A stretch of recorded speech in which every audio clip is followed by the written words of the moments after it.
So today we're looking at the statement, ministers decide, civil servants advise, with civil servants on tap but not on top. We're going to be asking to what extent is this statement true, what are the responsibilities of ministers and civil servants, and how have the responsibilities of civil servants changed in the last 20 years. So let's start by looking at ministers' responsibilities. So government ministers are the MPs or peers appointed by the PM to oversee a government department, take a seat on the front bench and speak on behalf of the government. We can divide their responsibilities into three categories. A policy role, to oversee policy and make key policy decisions. An organisational role, to oversee and manage their department. And a presentational role, to present a coherent image of policy progress to Parliament, the public and the media. Great. So let's take a look at collective responsibility. So CR means that the government is collectively accountable to Parliament for its actions, decisions and policies. Decisions made by the Cabinet are binding on all members of government. And a minister who cannot follow this convention is usually expected to resign. Ministers have to publicly support any government policy and the Prime Minister. They can't criticise the Prime Minister or government policy. And they are expected to keep internal Cabinet discussions to themselves. Anything discussed in the Cabinet can't be shared outside the Cabinet. And when CR is allowed to be disregarded, this is known as an agreement to differ.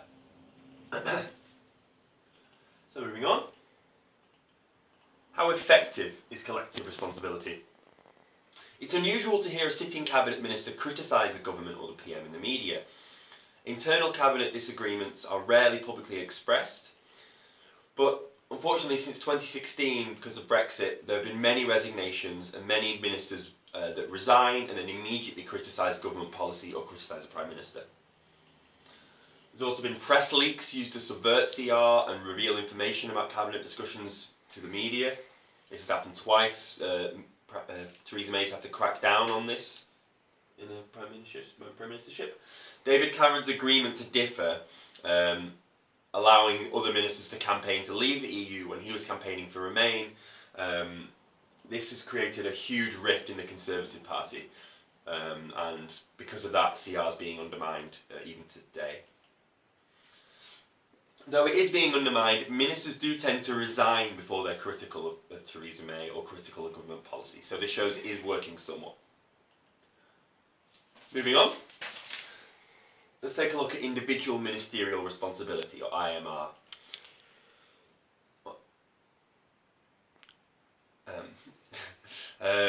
These can be broken down into the Nolan principles, which are selflessness, integrity, objectivity, accountability, openness, honesty, and leadership. And this essentially means that ministers can't have any vested interests outside of their position or any financial interests. They have to behave respectably, relatively, in their public life, and they have to show an example to the civil servants that they're working with and to other ministers. They have to be a sort of moral and professional paragon in a way. So, how effective is IMR?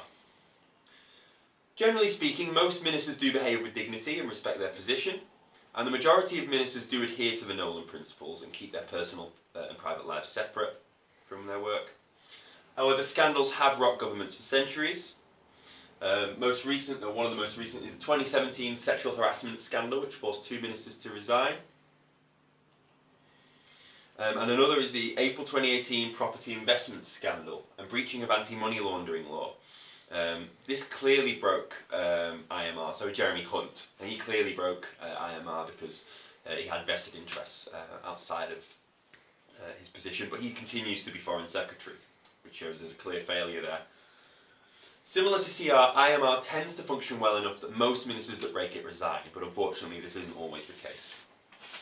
Okay, great, so that's ministers covered. So moving on to the civil service. So, civil servants working in each department must implement the decisions of government ministers and help to form and shape policy. They're employed by the Crown, not by Parliament, and they have responsibilities and statutory roles which means they sit outside political parties. They cannot be used to the advantage of one political party. They have to just implement policy.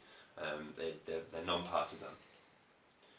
They're also responsible for the administration of pensions, border control, and other public sector bodies. With some major exceptions, including the NHS. Okay. So, how does the civil service operate? It's a very hierarchical organisation, sometimes accused of nepotism. It's often criticised as being inefficient and too bureaucratic. Projects and policy implementation often run over schedule or over budget, or both, and lack of diversity is a big issue. Most civil servants are Oxbridge educated, there are very few working class or black or ethnic minority civil servants, and it's a very male dominated profession. Despite all this, the British civil service is one of the most effective and long-standing public bodies in the world. Generally speaking, most governments have been able to implement their policy, including big shifting PMs like Attlee or Thatcher. And according to the Institute for Government, our civil service is considered to be the fourth most effective in the world, which is pretty good. Okay, now let's move on to channels of influence here, how civil servants can influence policy. So here we have the senior civil servants and mandarins. These hold high positions in each department and remain there despite the changing of governments. They're very influential in terms of policy. They know the department incredibly well. They're the experts, essentially. They have to remain politically neutral and are completely barred from entering into any political activity.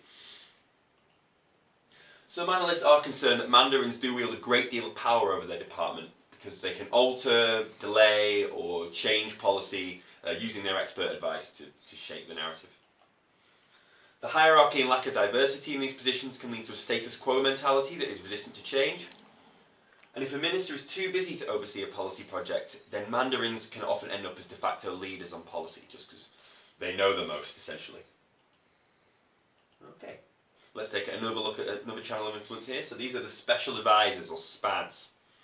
These were introduced in the 60s to help the ministers liaise with the civil service, rather. They're recruited by the governing party, so they're exempt from neutrality rules. They often seem to be shaping the policy narrative, particularly for media facing, known as spin. And they communicate the minister's plans to other civil servants. Each minister usually has 2 SPADs, but this can increase depending on the government, especially during New Labour. It's increased and not gone back since. So SPADs can assist a newly appointed minister and help them get to grips with their department. And they maintain a coherent party and unify a one-party line, keeping the civil service and the party sort of together on one issue. They have been criticised for bullying their civil service colleagues, and high-ranking SPADs such as Labour's Alistair Campbell were thought to have had too much power. There is basically being far too influential over not just their own department, but many departments. And without neutrality, SPADs can push a political agenda and undermine the political neutrality of the rest of the civil service. Great. So knowing this, let's take a look at some civil service reform. So many governments have tried to tackle the flaws of civil service mentioned in the previous slides, including Harold Wilson. He started the Committee of Civil Service in '64, which tried to make the service more consistent, accountable and efficient. These measures were mostly unsuccessful and were continued by Thatcher and John Major. And in 2006, a civil service code was launched to emphasise integrity, honesty, objectivity and impartiality, quite similar to the IMR points we mentioned earlier. The most recent attempt to reform comes from 2012, the Conservative Lib Dem coalition, and this continues in the context of austerity. So let's take a look at this reform plan. Okay. So this is the reform plan of 2012 to 2020. So the Conservatives' affinity with business culture extends to their view of public services. Here's a quote from David Cameron, but it essentially means that the civil service is being expected to operate more like a large company, a large corporation, efficient and slightly more ruthless. So what's changed? They've downsized from 480,000 employees down to 330,000. Junior roles have been axed, leaving senior management in place and increasing the age of the workforce. There's emphasis on productivity, so 7 out of 10 workers now focus on operational delivery. Timetables and objectives are a key element. And a corporate leadership model has been implemented. Senior managers have to take full responsibility for their department, be completely accountable, and communicate with other managers similar to a large corporation. There's a huge focus on skills and knowledge, particularly in technology, commercial skills and financial skills. And there was an attempt to diversify the civil service and get rid of the old boys club image. Unfortunately, this commitment was shelved earlier this year. They essentially failed to diversify the civil service. So, let's have a look. So, have these reforms worked, and what does the future hold? So, cost-cutting measures have been effective, saving approximately £15 billion a year, that's on average. Specialist skills and knowledge are more valued in each department, and the service is considered to be more unified, modern and streamlined. However, a lot of civil servants feel underpaid, and wages have been frozen for some time. Cuts have created a huge reduction in the efficacy of services in some areas, and because of Brexit, many of the reforms have been stalled or delayed in the last 2 years. Though a more modern, efficient civil service, the huge downsizing of it has put pressure on state infrastructure as a whole. And the reduction in staff and numbers has shifted problems and costs to other areas of public bureaucracy, and cost cutting has, in my opinion, been quite arbitrary and ideologically motivated. So, here's our conclusion. There's Mr. Cameron waving goodbye. So, do ministers decide and civil servants advise? Ministers are elected representatives and they should be responsible for deciding policy.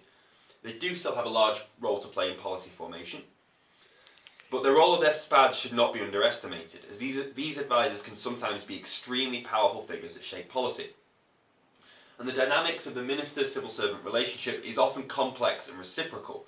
So although policy is decided by ministers, ultimately the end result will have been influenced by many civil servants, particularly the mandarins.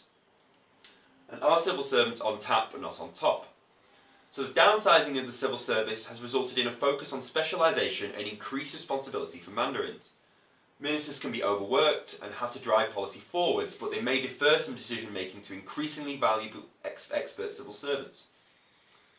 So in this way, the civil servants could have more power over policy making than is ideal, but they are still largely acting under instruction from the minister. Okay, so thank you for listening.